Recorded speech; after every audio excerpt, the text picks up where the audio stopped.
Picture this, it's a beautiful crisp January morning. The sun is out, not a cloud in the sky.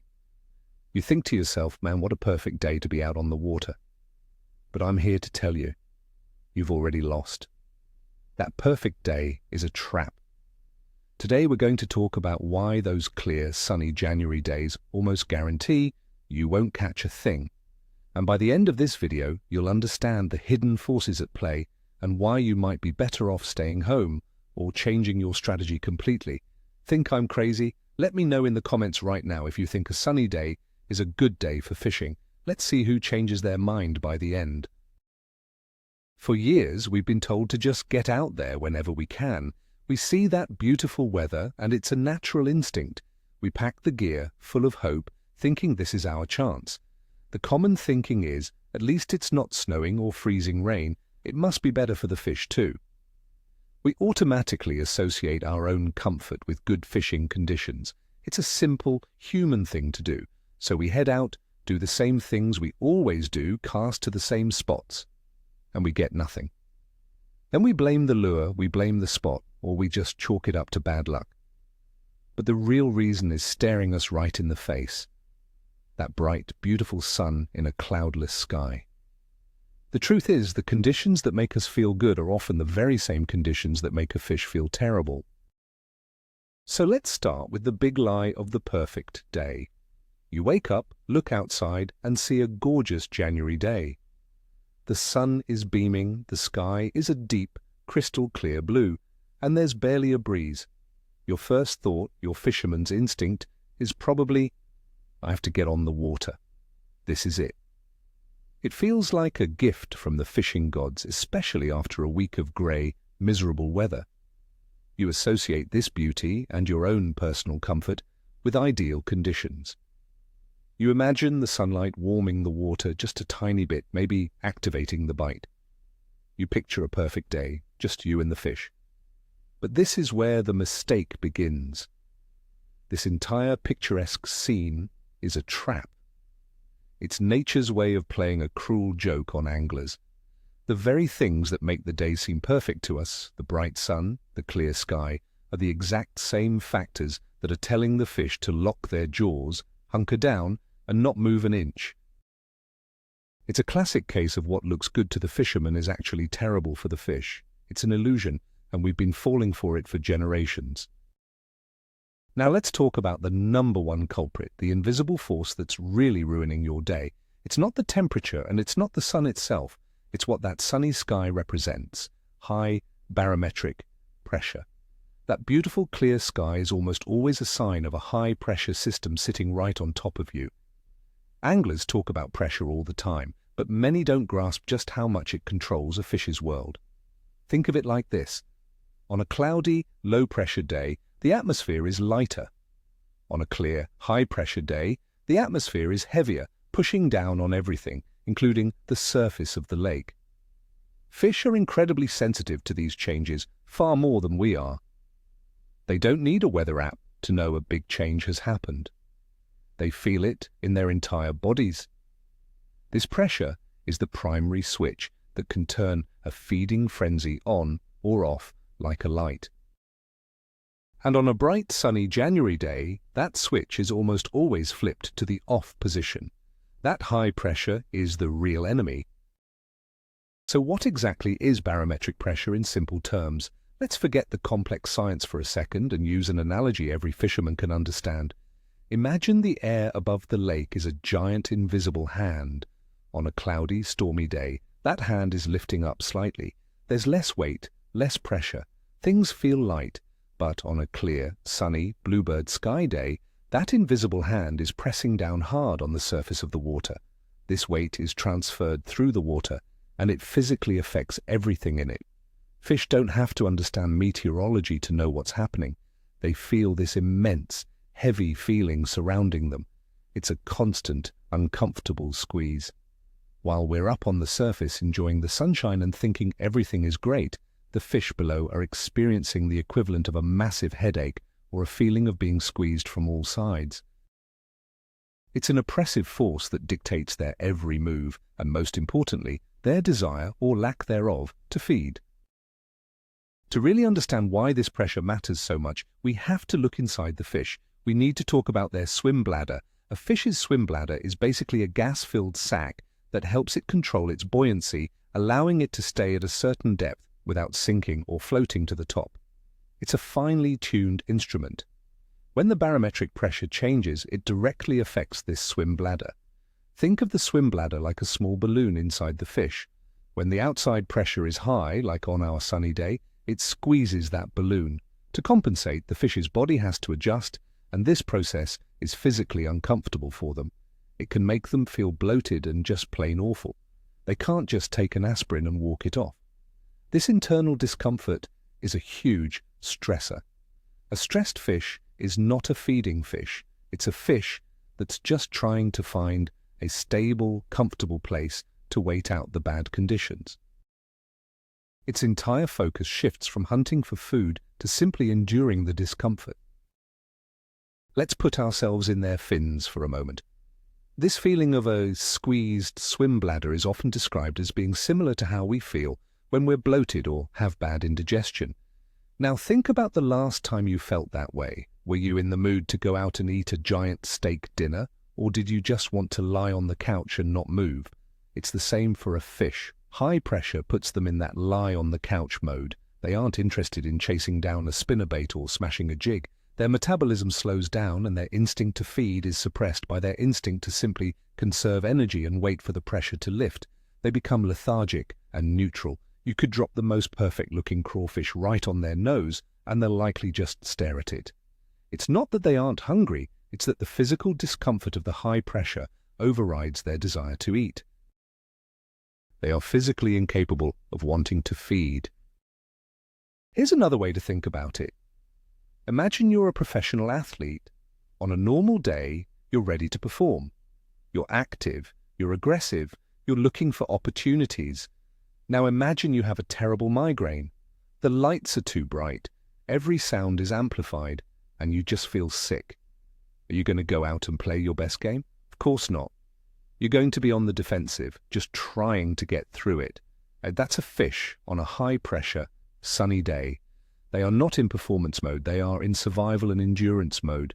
They retreat to areas where they feel safe and where the pressure might feel slightly less intense, usually in deeper water.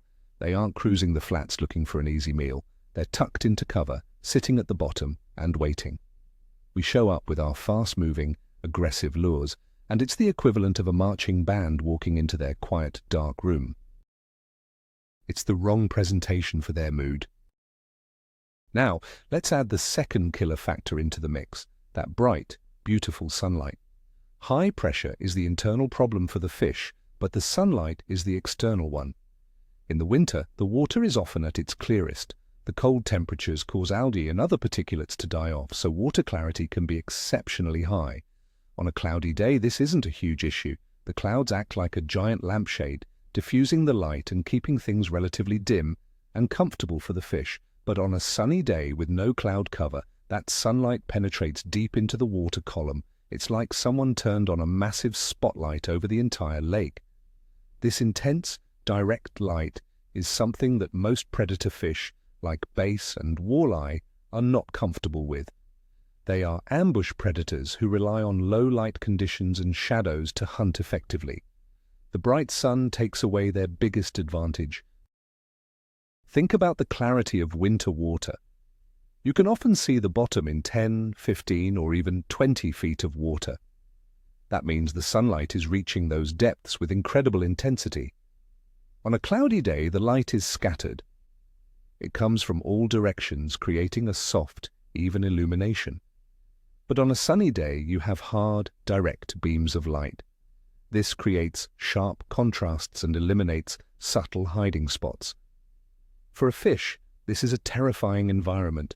It's like their whole world is suddenly lit up by stadium lights. They feel exposed, watched, and vulnerable. Their natural instinct in this situation is not to come out and hunt. Their instinct is to find the thickest, darkest cover available and bury themselves in it. They will wedge themselves under a dock, get deep into a brush pile, or press themselves against the darkest part of a rock ledge. They are trying to escape the light, not feed in it. The combination of bright sun and ultra-clear water creates another problem. It puts a giant spotlight on you and your lure. Everything becomes unnatural. Your fishing line, which might be nearly invisible on a cloudy day, can now look like a thick rope cutting through the water. Your lure, no matter how realistic it is, can catch that sunlight in a way that just screams fake. The fish can see you moving in the boat from much farther away. They can see the shadow of the boat pass over them. Every little thing is magnified and looks out of place. They are already on high alert because of the light, and now they see this strange object with a weird, flashy thing dangling from a rope. It's a recipe for spooking every fish in the area. You're not presenting a tempting meal, you're presenting a clear and obvious threat. This feeling of being exposed is a primal, powerful instinct for fish. It's all about survival. Predator fish are masters of the ambush. They use shadows, weed lines, and murky water to their advantage. When you take all of that away with bright sunlight, you fundamentally change the rules of the game. They are no longer the confident hunter. They become the cautious prey. They know that bigger predators, like birds of prey from above, or even larger fish, can also see them more clearly. So their brain switches from hunt mode to hide mode. They will not risk venturing out into the open sunlit areas to chase a meal because the risk of being seen and eaten themselves is too high. Their survival instinct will always trump their desire to feed, especially when they are already feeling physically uncomfortable from the high barometric pressure. It's a double whammy of negativity. Let's use another simple analogy. Imagine you're a deer. When do you feel most comfortable moving around and feeding? Is it at high noon, in the middle of a wide open field with the sun beating down? Or is it at dawn or dusk along the edge of the woods where the shadows provide cover and concealment? It's the same exact principle for a bass or a walleye. Those sunny, wide open conditions are their high noon in an open field. They feel naked and vulnerable. They are waiting for the edges, for the low light periods, for cloud cover to roll in. By fishing for them in the middle of a bright, sunny day, you are trying to force them to act against every single one of their natural, hardwired instincts. You're asking a deer to have a picnic in the middle of a highway. It's just not going to happen, no matter how good the food is. Sunlight doesn't just expose the fish, it also eliminates their hunting grounds. Think about how a big bass sets up to ambush its prey. It will tuck itself into the dark shadow of a lay-down log, or sit just inside the shadow line of a dock piling, or lurk in the darkness of a thick weed bed. These shadows are its camouflage. From there, it can watch the brighter, more open areas for unsuspecting baitfish to swim by. It's a perfect ambush point, but on a high sun, bluebird sky day, especially when the sun is directly overhead, those shadows almost completely disappear. The shadow of the log shrinks to nothing. The dark spot under the dock is now brightly lit. The weed bed is illuminated. All of its favorite ambush spots are gone. Without cover and shadows, the predator loses its advantage, and when a predator loses its advantage, it stops hunting. And it's not just the predator fish that shut down. The entire ecosystem goes on lockdown. Let's talk about the bait fish. Minnows, shad, shiners, perch, they are all subject to the same pressures and instincts. When the sun is high and the water is clear, they know they are sitting ducks for every predator in the area, from bass below to herons and ospreys from above. So what do? They do the exact same thing the bass are doing. They ball up tight, they press to the bottom, or they bury themselves in the thickest cover they can find. They stop moving, they become inactive. It's a lake-wide state of paralysis. You might see them on your electronics, huge balls of bait sitting motionless on the bottom, but they aren't cruising around. They are hiding for their lives, just like everyone else. This creates a powerful chain reaction. If the bait isn't moving, the predators have no reason to hunt. A bass isn't going to expend precious energy cruising around looking for a meal that isn't there. They are opportunistic. They wait for the bait to become active and make a mistake. But on these sunny days, the bait isn't active. The The dinner bell isn't ringing, so the base just sits and waits. The entire food chain grinds to a halt. It's a system-wide shutdown triggered by the weather conditions. You can be sitting on top of 1,000 fish, but if none of them are in the mood to eat and none of the food they eat is moving, you are essentially fishing in a desert. The potential is there, but the opportunity is zero. It's a frustrating situation where you know the fish are there, but they might as well be made of stone. There's a term for these conditions that experienced anglers know and hate. It's called a post-frontal condition. That beautiful, clear, sunny sky didn't just appear out of nowhere. In most cases, it arrived on the heels of a cold front. A cold front is a weather system that pushes through, often bringing clouds, wind, and maybe some rain or snow. As the front passes, it scours the sky clean, leaving behind that bright sun and, you guessed it, a spike in barometric pressure. So that perfect day is actually the day after the party. The good fishing, the active feeding, often happens just before and during the front, when the pressure is dropping and the clouds are rolling in. By the time that sunny sky appears, the bite is already over. You've missed the window of opportunity and you've arrived for the hangover. It's a classic angler's mistake, showing up a day late. Let's quickly compare this to the opposite scenario. Think about those grey, overcast, dreary-looking winter days, the ones where you might feel less motivated to go out. Those are often the best days. Why? Because the barometric pressure is usually stable or slowly falling. The clouds block the direct sunlight, making the fish feel comfortable and secure. The whole underwater world is cloaked in a soft grey light that encourages both baitfish and predators to move around more freely. The fish's swim bladders are stable and comfortable. They feel good. And when they feel good, they get hungry. This is when they will leave their cover and go on the prowl. The conditions that seem gloomy and unpleasant to us are a green light for the entire aquatic ecosystem. This is the real perfect day, and it looks nothing like the one on the postcards. We've been conditioned to seek the wrong weather. Okay, so let's say you have no choice. Your only day off this week happens to be a bluebird sky high-pressure nightmare. You're going to go fishing no matter what. Are you completely out of luck? Not necessarily, but you absolutely cannot fish the same way you would on a good day. You have to radically change your approach. The fish are not going to be aggressive, so you can't be aggressive either. The first rule is to accept that the bite will be incredibly tough. You aren't looking for 5 bites, you're looking for 1 or 2. You have to switch your mindset from hunting to performing surgery. Every single detail matters, from the size of your line to the speed of your retrieve. This is not the day for power fishing with big, noisy baits. This is the day for extreme stealth and patience. The first major strategy adjustment you must make is to go deep.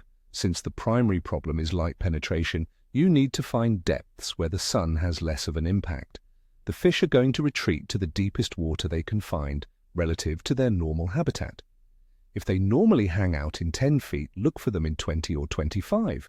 The light is much more diffused down there, and they will feel more secure. They will also often hold extremely tight to the bottom, trying to be as inconspicuous as possible. This means your electronics are critical. You need to be looking for fish glued to the bottom on deep structure like points, humps, or channel bends.